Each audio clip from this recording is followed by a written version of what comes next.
Hello there, welcome to Your Questions Answered, and it's episode 3 today, and the question is, how can I improve?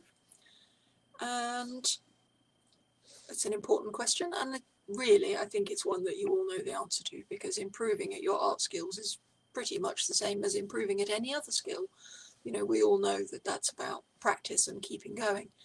But I will say that beyond that, I think there are 3 stages to improving, 3 main stages. And it helps to pay attention to particular things at particular times. So I thought I'd run through those for you today, and so you can work out which stage you're in and what to focus on.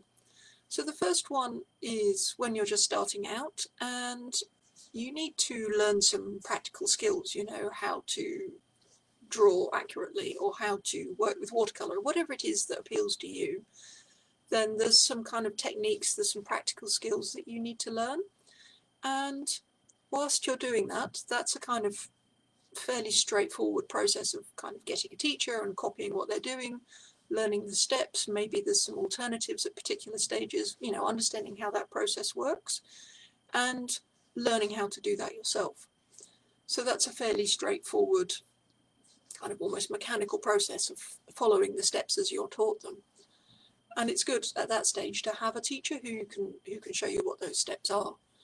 But then once you get into the second stage, then it's about kind of developing a degree of mastery or fluency in that skill, and then it's more about practicing so that you become really familiar with it. And we were talking in the group, I think a couple of days ago, about muscle memory and becoming really familiar with the materials and how they work, with the subject matter, so that you can get a kind of a strength in your line or your mark or whatever it is. And that comes partly just from practice through repetition, but also through mindful practice, you know, paying attention, noticing what you do and what the results are and what interests you and what doesn't interest you and what you enjoy doing and what results you like, and being prepared to learn from all of that. So it's not just kind of mindless rote repetition, it's about paying attention whilst you're repeating it.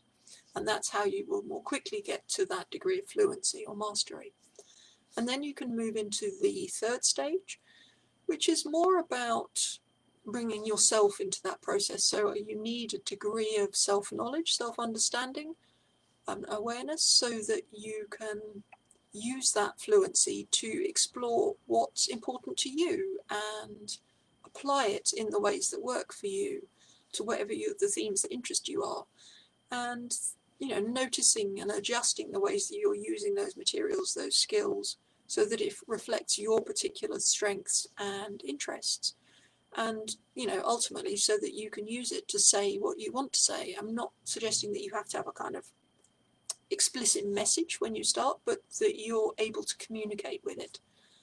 So that's what you're kind of aiming for longer term. But I think it will stand, you know, so put you in great stead if you can first learn that technical skill and then achieve the mastery before you get into thinking about how you can apply it in a more personal way. So I hope that's helped. Do let me know in the comments kind of which of those 3 stages you feel like you might be at now and what you might do next to improve your own work. And look out as well for episode 4 on Saturday. See you then. Bye for now.